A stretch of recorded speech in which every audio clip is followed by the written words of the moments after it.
Hey guys, welcome back to the channel. This is what is better, Monzo or Revolut. So guys, I will be discussing the pros and cons of each. So first thing that we'll discuss is Revolut. So the pros of Revolut is that better exchange rates. So guys, Revolut uses interbank rates, which can be cheaper when spending abroad. And the second pros will be lower fees for cash withdrawals abroad. So guys, after the free limit, Revolut charges are 2% less than Monzo's, which is 3%.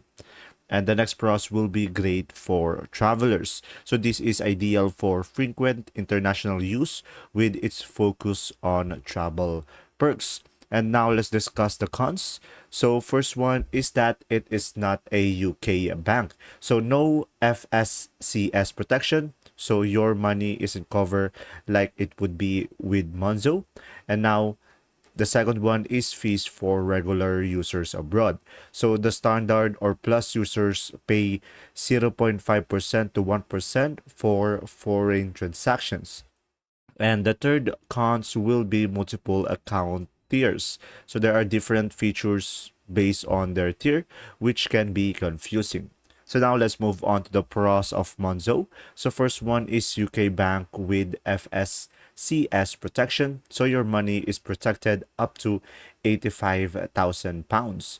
And next one is no fees for spending abroad. So mostly you can spend abroad with no extra charges. And next one is simple and user friendly. So the app is easy to use and great for budgeting. Now let's move on to the cons, which is higher withdrawal fees abroad. So once you pass the free limit, Monzo will charge 3% for cash withdrawals.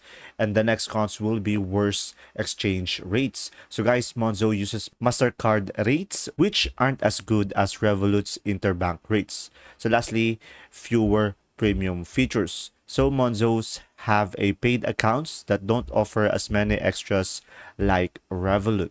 So guys, Revolut is best for traveling and Monzo is best for UK banking.